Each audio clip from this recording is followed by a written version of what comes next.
तुष्टिमाह, अब तुष्टि को कहेंगे। 9 प्रकार की जो तुष्टि थी, सूत्र बोलिए। आध्यात्मिक आदि भेदात नवधा तुष्टि। 9 प्रकार की तुष्टि है आध्यात्मिक आदि, उसकी वैरायटी है, भेद है।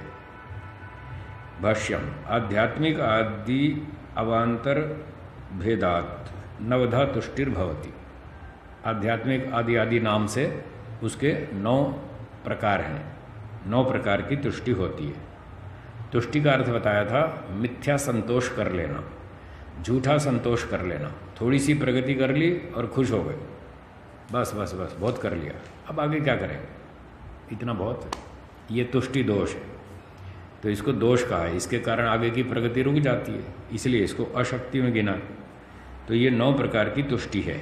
इसकी व्याख्या आ रही है। आत्मनि अधिष्ठितत्वात् आध्यात्मिकी तुष्टि स्वात्म स्थिति परितोष रूपा इति यावत्। तो आत्मनि अधिष्ठितत्वात्, आत्मा में स्थित होने से, आत्मा में स्थित होने से, इसलिए इसका नाम आध्यात्मिकी तुष्टि रखा। व्यक्ति इसमें क्या करता है, स्वात्म स्थिति परितोष रूपा, अपनी आत्मा की थोड़ी सी प्रगति हो गई और इतने में वो संतोष कर लेता है, बस बहुत कर ली प्रगति। जैसे कल बताया था व्याकरण के बारे में, किसी ने व्याकरण पढ़ लिया और उसने संतोष कर लिया, बस बहुत हो गया, अब दर्शन तो हम खुद ही पढ़ लेंगे हैं, फिर जब व्याकरण आता है तो फिर वेद भी आ जाएगा समझ में, बस बस इतना ही बहुत है, अब और कोई गुरु की बनाने की इच्छा नहीं है, कोई आवश्यकता नहीं। इस तरह व्यक्ति तुष्टि दोष में आ जाता है, वो थोड़ी सी प्रगति करके खुश हो जाता है। तो ये आध्यात्मिक तुष्टि है। आदि शब्देन बाह्येषु विषयेषु दोष दर्शनात् तेभ्यो घृणा रूपा यद्वा वैराग्य रूपा तुष्टिर्बाह्या। तो ये बाह्य तुष्टि है, जो बाह्य पदार्थों में व्यक्ति संतोष कर लेता है कि अब तो समझ आई गई दुनिया, इसमें कुछ नहीं है, कूड़ा कचरा है, बेकार है, छोड़ो, बेकार है, छोड़ो इसको। बाह्य पदार्थों से उसको वैराग्य हो गया। तो ये बाह्य तुष्टियां हैं जो बाह्य पदार्थों पर आधारित हैं, और अपनी आत्मा पर जो आधारित है कि मैंने तो आत्मा की बहुत प्रगति कर ली, इतने पर जो आधारित है वो आध्यात्मिक की तुष्टि, जो आत्मा से संबंधित, जो बाह्य विषयों से वो बाह्य तुष्टि। अभी ठहर जाओ, पहले भाष्य पूरा होने दो, फिर पूछो जो पूछना। आदि शब्द ने ये हो गया। एवं तुष्टि द्वयम नवविधम। तो ये 2 प्रकार की तुष्टि 9 तरह से है, 9 प्रकार की है, 2 वैरायटी हो गई, आध्यात्मिक और बाह्य। इन 2 के फिर विस्तार करेंगे तो 9 भेद बनेंगे। तत्र आध्यात्मिक्याः चत्वारो भेदाः। आध्यात्मिकी तुष्टि के 4 प्रकार हैं। बाह्याश्च पंचभेदा सन्ति। बाह्य तुष्टि के 5 हैं, 4 और 5 9 पूरे हो गए।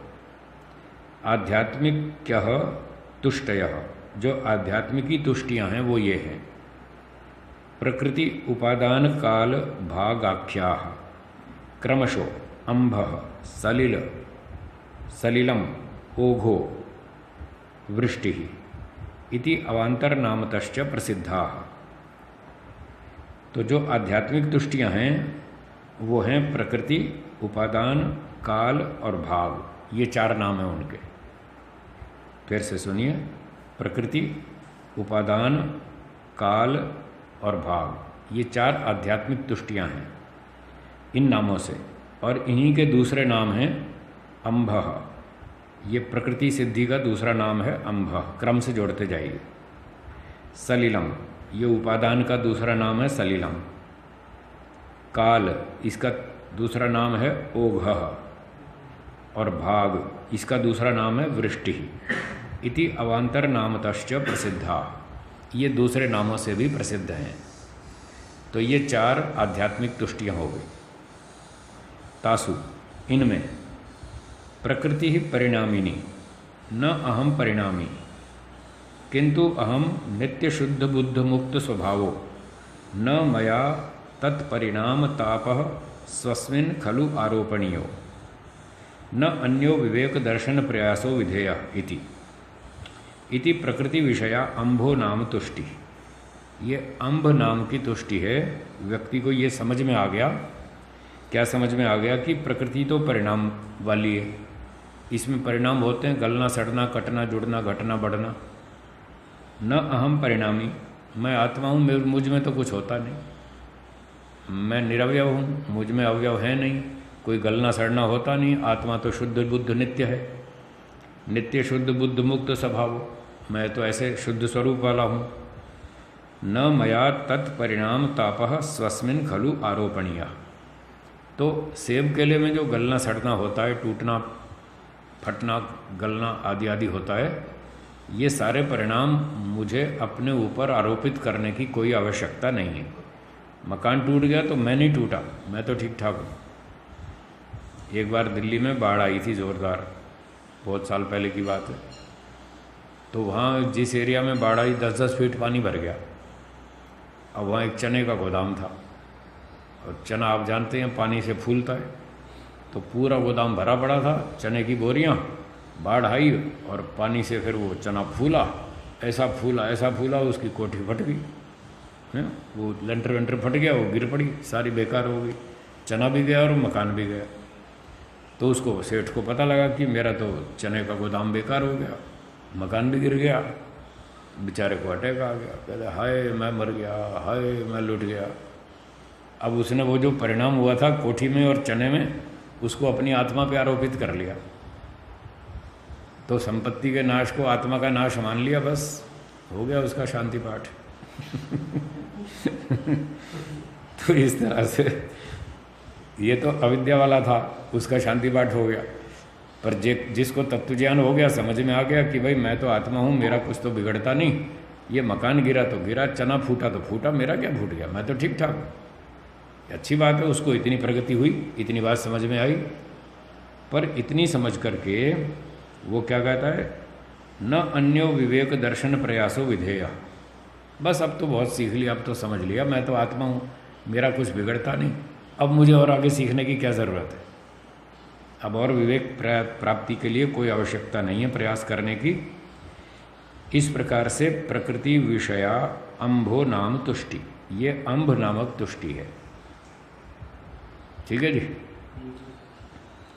फिर आगे कहते हैं, प्रव्रज्या व्रत उपादानात् प्राकृतिक संबंधाद विमुक्तो अहम। अब एक ने संन्यास ले लिया, प्रव्रज्या व्रत को धारण कर लिया, अब मैं सन्यासी हो गया हूँ, मुझे तो घूमना है। वो घूमता रहता है देश भर में, पढ़ाता रहता है, प्रचार करता रहता है। तो प्रव्रज्या व्रत यानी सन्यास व्रत ले लेने से प्राकृतिक संबंधाद विमुक्तो अहम, अब मैं प्राकृतिक संपत्तियों के बंधन से छूट गया। मैं कोई एक जगह घर मकान मठ मंदिर बना के नहीं बैठा, कोई मेरी एक संपत्ति में राग नहीं है, तो मैं परिव्राजक घूमता रहता हूँ सब जगह। न इदानीम ताप प्रसंगो, अब मुझे कोई दुख आने वाला नहीं, मुझे कोई भौतिक चीज़ों में मोह माया बची नहीं, कोई राग बचा नहीं, तो अब कोई दुख नहीं आएगा। न च ध्यान अपेक्षा, और अब कोई ध्यान की ज़रूरत भी नहीं है, जो जितना करना था कर लिया, बस हो गया काम पूरा। इति तु उपादान आख्या प्रव्रज्या उपादान रूपा सलिलम नाम तुष्टि, ये सलिल नाम की तुष्टि है। ये प्रव्रज्या उपादान किया ना इसने, संन्यास व्रत ग्रहण कर लिया, इस प्रकार से ये सलिल नाम की दूसरी तुष्टि है। ठीक है, हैं?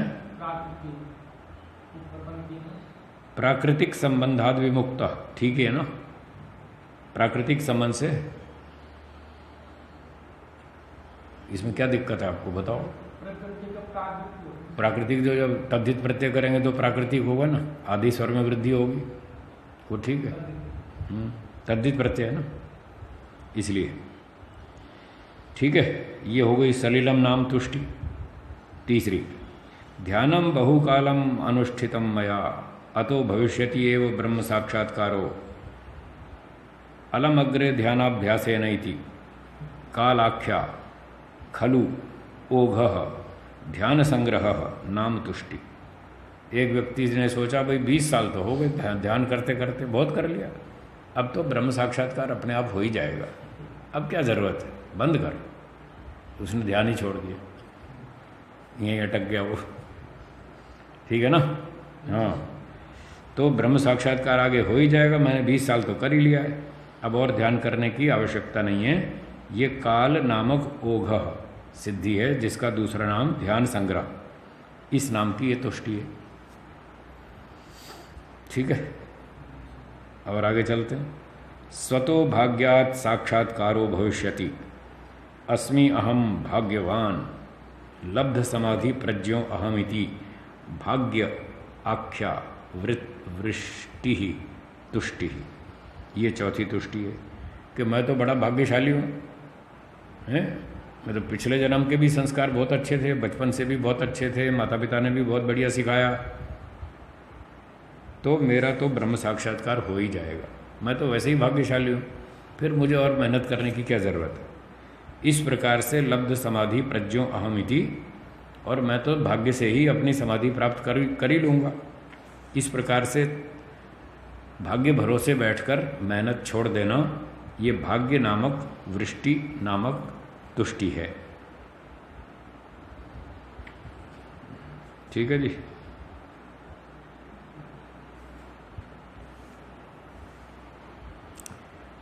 अब ये 4 हो गई आध्यात्मिक तुष्टियाँ।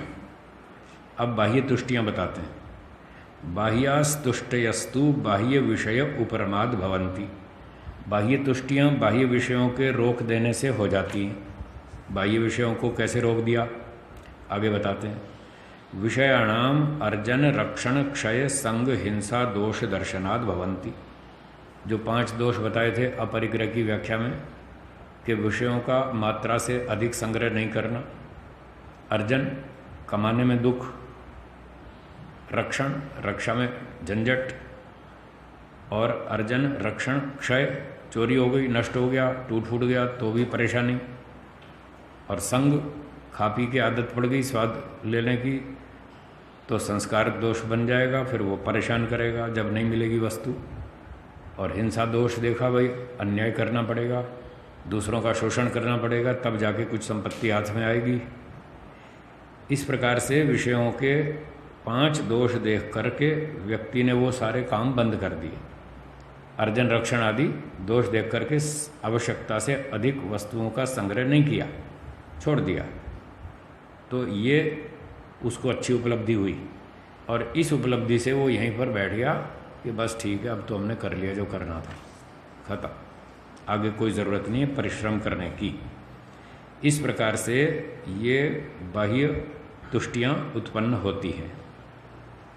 तत्र गंधादि विषयाणाम अर्जन दोष दर्शनाद या भवति सा पारम नाम तुष्टि। तो ये गंध रस रूप आदि जो भी पदार्थ हैं गंधादि गुण वाले, इन पदार्थों का में अर्जन दोष देखने से कि मैं ज़्यादा कमाऊंगा तो फालतू टाइम बर्बाद होगा, मेहनत करनी पड़ेगी, तो फालतू मत कमाओ, छोड़ो, इस तरह से जो उसको संतोष हो जाता है, ये पारम इस नाम की तुष्टि है। तो एक दोष देख करके वो संतोष कर लेता है, वो एक तुष्टि हो गई। अब दूसरा दोष देखा, या रक्षण दोष दर्शनात् भवति सुपारम नाम सा तुष्टि, वो सुपार नाम की तुष्टि है। भाई ज़्यादा कमाऊंगा तो रक्षा भी करनी पड़ेगी, इसलिए नहीं कमाना, छोड़ो, संग्रह नहीं करना। या क्षय दोष दर्शनात् भवति पार पारम नाम सातुष्टि, जो क्षय दोष देख करके मेहनत बंद कर दी, वो पार पार नाम की तुष्टि है। या संग दोष दर्शनाद भोग दोष दर्शनाद भवति सा तुष्टि अनुत्तमांभो नाम। तो मैं खाऊंगा भोगूंगा तो मेरी आदत पड़ जाएगी और आदत खराब हो जाएगी, तो ये ठीक नहीं है, भोगों का संग नहीं करना चाहिए, ऐसा सोचकर वो संतुष्ट हो गया। ये हो गई अनुत्तमांभ नाम की तुष्टि। और 5वें, या हिंसा दोष दर्शनाद भवति, जो हिंसा दोष देखने से तुष्टि हो जाती है। यत् न अनुपहत्य भूतानि भोग सिद्धिरेवं भूता सा तुष्टि उत्तमांभो नाम। भाई प्राणियों की हिंसा किए बिना तो आदमी जीना मुश्किल है, कुछ तो हिंसा होती ही रहती है, करनी पड़ती है। अब चलेंगे तो पाँव के नीचे चींटी तो मरेगी, तो मरेगी, तो उसका हम क्या कर सकते हैं, वो तो मरेगी। ये सोच करके उसने जो बचाने की कोशिश थी वही बंद कर दी। जिन चींटियों को बचा सकता था वो भी नहीं बचाया और लापरवाही से चलने लगा, तो उसके पाप बढ़ते जाएंगे। अगर सावधानी से चलेगा तो कम पाप करेगा, लापरवाही से चलेगा कोई कुछ तो मरेंगी, मरने दो। ऐसे लापरवाही से और ज़्यादा मारेगा तो उसका दंड मिलेगा। तो इस प्रकार से व्यक्ति पुरुषार्थ करना छोड़ देता है, लापरवाही करने लगता है, मेहनत बंद कर देता है, ये सारा तुष्टि दोष है। तो ये 9 प्रकार की तुष्टि हो गई। हाँ जी बोलो, समझ में आ गई ना? अब बोलिए। गंध आदि विषय नाम अर्जनम। तो गंध से पृथ्वी तत्व स्थूल फला ऐसे ना, गंध आदि, गंध रस रूप स्पर्श सारे आ गए। तो जिन वस्तुओं में ये गंध रस रूप आदि पदार्थों में गुण हैं, उन सब पदार्थों का संग्रह नहीं करना, ये मतलब। तो स्वामी जी फायदेमंद हुई या फिर नुकसानदायक हैं? इनका संग नहीं करना, तो इससे लाभ हुआ या नहीं? लाभ तो हुआ, पर इतना लाभ देखकर व्यक्ति रुक गया कि बस अब तो बहुत कर लिया, अब तो ये समझ आ ही गया, अब आगे मेहनत करने की क्या ज़रूरत है। ये सोचना ये तुष्टि है। इतनी प्राप्ति होगी, आगे नहीं करना। आगे नहीं करना, बस बहुत हो गया। ये प्राप्ति करनी है सारी, ये तो कर ली, लेकिन रुकना नहीं। फिर यहाँ रुकना नहीं है और आगे चलो। हाँ 10वीं पास कर ली तो ये मत समझना हम पंडित हो गए। अभी तो क्या 10वीं पढ़ी है, दुनिया में इतनी पढ़ाई है, सिर्फ 10वीं पास हो गई तो हो गया। अभी तो बहुत पढ़ाई बाकी है और आगे बढ़ो। तो जितनी सिद्धि प्राप्त की, जितनी योग्यता प्राप्त की, इतनी काफ़ी नहीं है, अभी और बहुत काम बाकी है। संस्कार दग्ध बीज करने हैं, वहाँ तक जाना है, अभी तो बहुत काम पड़ा है। तो थोड़ी सी प्रगति करके रुक नहीं जाना। अगर कोई रुक जाता है तो ये तुष्टि दोष है। वो सब मिथ्या संतोष कर लेता, अब तो बहुत कर लिया, अब क्या करना। जैसे सतगुण की अवस्था बनी हुई, तो सतगुण में सुख भी मिलता है, ठीक है, निरंतर मिलता ही रहता है जब तक अवस्था नहीं, ठीक है।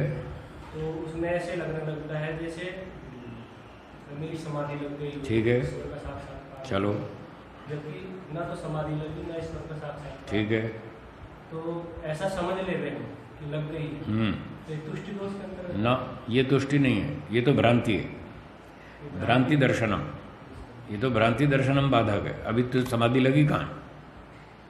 समाधि लगी नहीं और हमने मान लिया समाधि लग गई, ये तो मिथ्या ज्ञान है, ये तो भ्रांति है। ये भ्रांति दर्शनम बाधक है, जो योग दर्शन में लिखे हैं, 8-9 बाधक लिखे ना, जो व्याधि स्त्यान संशय प्रमाद आलस्य, उसमें लिखा है भ्रांति दर्शनम। ये तो भ्रांति दर्शन है कि समाधि लगी नहीं और हमने मान लिया हमारी तो लग गई। अब लग गई तो व्यक्ति वहाँ रुक जाएगा। यहाँ जो प्रगति रुकी है, ये भ्रांति दर्शन नामक बाधक की वजह से रुकी है। और ये जो तुष्टि है, यहाँ भ्रांति नहीं है, यहाँ उपलब्धि है, संतोष कर देना। यहाँ हमने योग्यता प्राप्त की है, सच में की है। वहाँ सच में नहीं की थी, वो तो भ्रांति थी। यहाँ हमने प्राप्ति इतनी 10वीं पास कर ली, 12वीं पास कर ली, हमारे पास डिग्री मिल गई, सर्टिफिकेट मिल गया, पर उसके बाद हम संतुष्ट हो गए कि बस बहुत कर लिया, अब आगे आवश्यकता नहीं है। ये तुष्टि दोष है। अपने आप को रोक लेना। हाँ, आगे मेहनत बंद कर दी, ये तुष्टि दोष है। वो तो मेहनत क्या, वो तो अभी तो भ्रांति है, वहाँ तो पहुँचे ही नहीं। वो तुष्टि में नहीं आएगा स्वामी। वो तुष्टि नहीं है, वो तुष्टि नहीं है, वो तो भ्रांति है। भ्रांति अलग चीज़ है। यहाँ तो अचीवमेंट हुई है, वहाँ अचीवमेंट हुई नहीं अभी तक। ठीक है, तो ये सब जगह सावधान रहना है। योग दर्शन में जो बाधक बताए थे, व्याधि स्त्यान संशय, उनसे भी बच के चलना है। और ये तुष्टियाँ आ गई, इनसे भी बच के चलना है। और अभी सिद्धियाँ आ रही हैं, इनसे भी बच के चलना है। ये सारे बाधक हैं।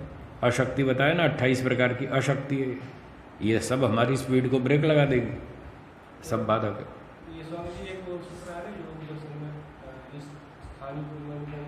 हाँ वो भी, हाँ वो तुष्टि के साथ है, वो तुष्टि से मिलता जुलता है। और तुष्टि के बाद जो व्यक्ति लापरवाही करता है, उसमें लापरवाही का संकेत है।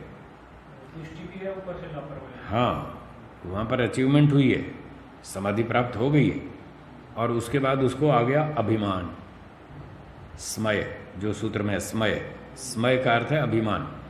तो वहाँ सावधान कर रहा है, आपने समाधि प्राप्त कर ली है, अब आप ग्रेजुएट हो गए, आपको योग्यता प्राप्त हो गई, सब योग्यता बन गई, पर इस योग्यता बन जाने से आपको अभिमान का खतरा है। अभिमान मत कर लेना।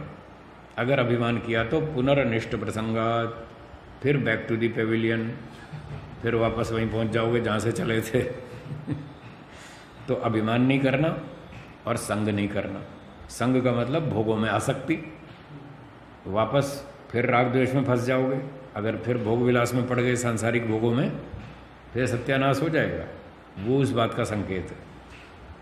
जैसे ये इसमें आई बाह्य तुष्टि की बात आई कि अधिक संग्रह करेंगे तो फिर रक्षा करनी पड़ेगी, परेशानी बढ़ेगी। इसको तुष्टि में क्या है, तो जैसे ये आया ना संतोष तब स्वाद है, तो इसको संतोष के अंतर्गत नहीं ले सकते। संतोष में व्यक्ति रुकता नहीं है और आगे चलता है, यहाँ रुक गया, ये अंतर है, इसलिए इसको दोष बताया। इस संतोष में रुक तो जाता है, जितना मिल गया संतुष्ट हो गया। हाँ, तो कितनी देर रुका, फिर आगे मेहनत करेगा या नहीं? वो फल में संतुष्ट है। ये जो पूछा उसका जवाब दो। जिसको संतोष हो गया, भाई मैंने 10 रुपये के लिए लक्ष्य बनाया था, 8 रुपया मिला, फिर 8 मिल गया, ठीक है, हम 8 में खुश हैं, बस ख़त्म। या और अगली बार फिर आगे मेहनत करेगा, इसका जवाब दो। आगे मेहनत करेगा। ये कहाँ कर रहा है? ये तो नहीं कर रहा, वो कर रहा है। ये अंतर है दोनों में। संतोष, यम नियम में जो संतोष का पालन करता है वो रुकता नहीं है, जितना मिला उस समय प्रसन्न हो जाता है, ठीक है बहुत मिला, हाय हाय नहीं करता, चिल्लाता नहीं है कि साहब देखो इतनी मेहनत की, कुछ भी नहीं मिला। यम नियम वाला स्वामी जी फल में संतोष करता है। हाँ, और ये जो है पूरा ही संतोष कर देता है। ये मेहनत ही छोड़ देता है। ये कहता है 10वीं पास कर ली, बस बहुत हो गया, अब क्या पढ़ना है। वो यम नियम वाला जो संतोष है वो कहता है 10वीं पास कर ली हमने, लेकिन यहाँ पे रुकना नहीं है, अभी 11वीं भी पढ़नी है, 12वीं भी पढ़नी है और आगे पढ़ना है। तो ये तो मेहनत करेगा, ये नहीं करेगा। संतोष वाला, तुष्टि दोष वाला नहीं करेगा, वो रुक जाएगा। अपरिग्रह से इसको हो जाएगा। अपरिग्रह का मतलब था कि बहुत पैसे नहीं कमाने, थोड़े कमा लिए, ठीक है, जितने में काम चल जाए उतने कमा लिए, ये योग्यता मिल गई, ठीक है। अब इसने यहीं संतोष कर लिया कि बस हमने जो योग्यता बनानी थी बना ली, यहीं ख़त्म, फुल स्टॉप। आगे मेहनत बंद कर दी, ध्यान लगाएंगे, समाधि लगाएंगे, उसकी मेहनत छोड़ दी। इसने सिर्फ इतना ही कर लिया कि बस अब हमने अपरिग्रह का पालन करना सीख लिया है, बस हम खुश हैं, हो गया काम, और क्या करना, यहीं पर रुक गया।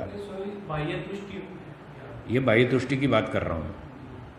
तो इसे बाह्य तुष्टि में अर्जन दोष देखकर कि ज़्यादा कमाऊंगा तो झंझट होगा, सारा टाइम बर्बाद होगा कमाने में, इसलिए ज़्यादा नहीं कमाना, ज़्यादा नहीं कमाना, बस रुक गया।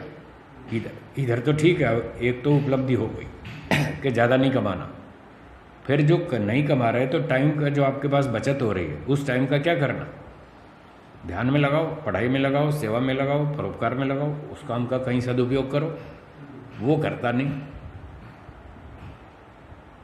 वो बस ऐसे ही टाइम बर्बाद करता है इधर उधर, जो असली काम करना है उसमें करता नहीं, इसलिए इसको दोष बताया।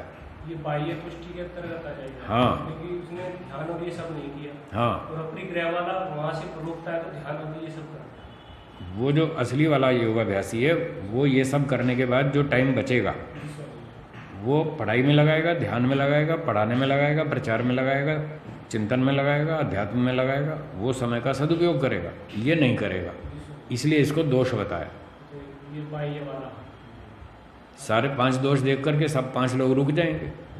ये शूद्र की तरह समझो कि वो इतना ही कमाता है, उतना ही खा लेता है। हाँ, बस ये तो ठीक हो गया, जितना चाहिए उतना कमाता है, पर आगे की मेहनत बंद कर दी ना, ये दोष है। ठीक है, चलिए आगे चलते। प्रकृति नामक आध्यात्मिक दृष्टि की स्वामी जी, उसमें मैं परिणामी नहीं हूँ, प्रकृति परिणामी है। स्वामी जी शाब्दिक है, इसमें शाब्दिक रूप से धन है, इसका साक्षात नहीं, साक्षात्कार है, ये शाब्दिक नहीं है। जी स्वामी। हाँ, ये अच्छी उपलब्धि है, उसकी अचीवमेंट है। उसको ये स्तर तत्व ज्ञान के स्तर पर प्राप्त हो गया कि मैं आत्मा हूँ, अपरिणामी हूँ, उसको अनुभूति हो गई। जी स्वामी। पर यहाँ कहना ये चाहते हैं, ये कोई अंतिम अवस्था थोड़ी आपकी, आपके कोई इतने से दग्ध बीज थोड़ी हो जाएंगे संस्कार। और वो ये मान लेता बस मुझे जो करना था कर लिया, अब और मेहनत करने की कोई ज़रूरत नहीं है, मेरा तो मोक्ष हो ही जाएगा। तो इसलिए दोष बता रहे हैं कि तुम तो यहाँ 10 क्लास पास करके यहीं बैठ गए, ऐसे थोड़ी होता है मोक्ष, वो तो PhD पास करने के बाद होगा। तो ये दोष इसलिए कि 10वीं पास करके रुक गया, ये बात। और स्वामी जी संप्रज्ञात लगा के उसमें संतोष कर ले, वो भी रुक जाएगा, वो भी तुष्टि है। जब तक 5 क्लेश दग्ध बीज नहीं हो जाते तब तक नहीं रुकना। उससे पहले कहीं भी रुक गए तो वो तुष्टि दोष है, उससे पहले कहीं नहीं रुकना, चलते रहो चलते रहो, सतु दीर्घ काल लगे रहो, जब तक क्लेश दग्ध बीज ना हो जाए लगे रहो। हाँ जी। समझिए अवान्तर से क्या ले रहे हैं? अवान्तर मतलब बीच बीच के, आपस में परस्पर, परस्पर भेद होने से, आपस में भिन्नता होने से। ठीक है, सूत्रार्थ लिखिए 43 का सूत्रार्थ लिखिए। 9 प्रकार की तुष्टि, 9 प्रकार का तुष्टि दोष होता है। 9 प्रकार का तुष्टि दोष होता है।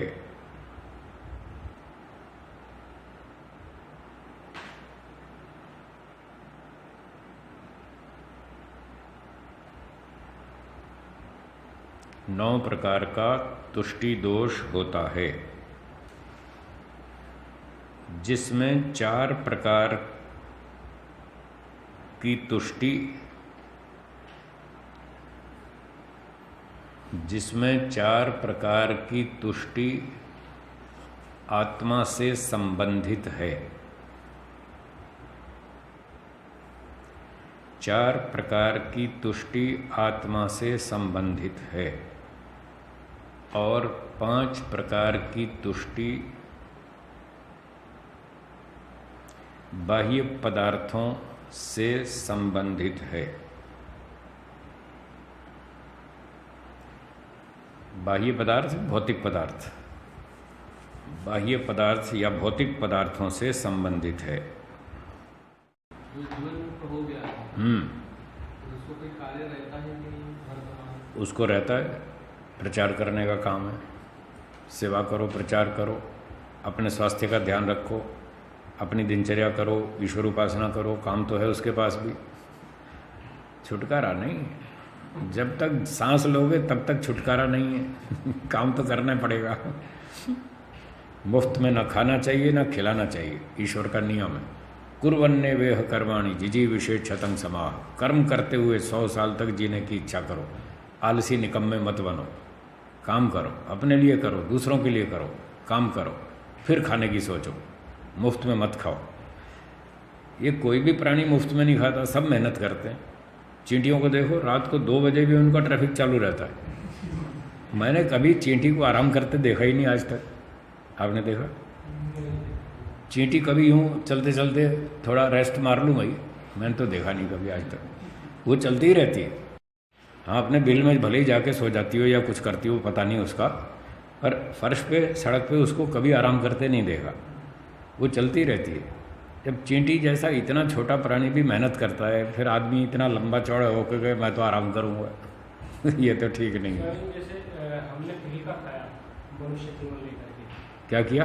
खीरी का खाते रहे, मुफ्त का खाते रहे, ठीक है, मेहनत कुछ की नहीं। हाँ ठीक है। तो फिर ईश्वर हमें ऐसा इस प्रकार की योनि देगा, हाँ। जन्म देगा कि वहाँ मेहनत करनी पड़ेगी। या तो मेहनत करनी पड़ेगी या सुअर बना देगा, आलसी बन के गंदी नाली में पड़े रहो बस। कुछ तो करेगा, पता नहीं पूरा क्या होगा, नहीं मालूम। कुछ तो दंड तो मिलेगा उसका, गधा बना देगा, है?